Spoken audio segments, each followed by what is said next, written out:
வெளிப்படுத்தின விசேஷம் 3:8 இப்படியாக சொல்கிறது பாருங்கள்.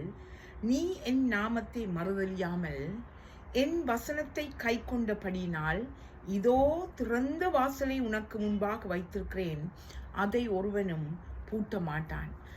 உனக்கு இருக்கிற கொஞ்ச பலத்தில கூட நீ என்னை தேடினபடியால் நான் உனக்கு முன்பாக திறந்த வாசலை வைத்திருக்கிறேன், யாரும் அதை பூட்ட மாட்டான் என்று இந்த வேதம் சொல்லுகிறது. அருமையான தகப்பனுங்கள் தகப்பன் பாருங்க, இந்த மாசத்துல நீங்க ஏதோ ஒரு காரியத்துக்காக வேண்டி வேண்டி வேண்டி களைத்து போயிருக்கிறீங்க. அந்த காரியம் வாழ்க்கையில நடக்கவில்லை என்று அங்கலாய்த்து கொண்டிருக்கிறீங்க. அப்படி இருந்தும் தேவனிலே விசுவாசத்தை வைத்து தேவனை நோக்கி தேடிக்கொண்டிருக்கிறீங்களா? கர்த்தர் உங்களோடு தான் பேசுகிறார்.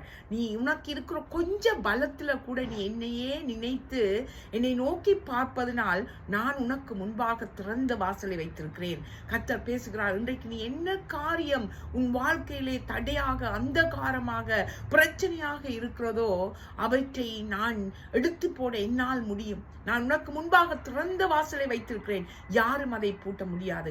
ஆம் பிரியமான சகோதர சகோதரி, உங்களுக்காக வைத்திருக்கிற எந்த நன்மைகளையும் கர்த்தர் வைத்திருக்க எந்த நன்மைகளையும் எந்த மனுஷர்களும் பூட்ட முடியாது. என்ன காரியமோட வாழ்க்கையில் இன்றைக்கு தடையாக ஆசீர்வாதங்களை பெற்றுக்கொள்ள முடியாதபடி இருக்கிறதோ கர்த்தர் அவற்றை நீங்கள் பெற்றுக்கொள்ள கர்த்தர் உங்களுக்கு கிருபை செய்வார். இந்த மாசம் முழுக்க உங்களுக்கு இருக்க அந்த கொஞ்சம் பலத்தில் கூட கர்த்தரை தேடுங்கள், அவர் உங்களுக்கு வெற்றியை கொடுக்க போதுமானவர். ஆமேன். God bless you.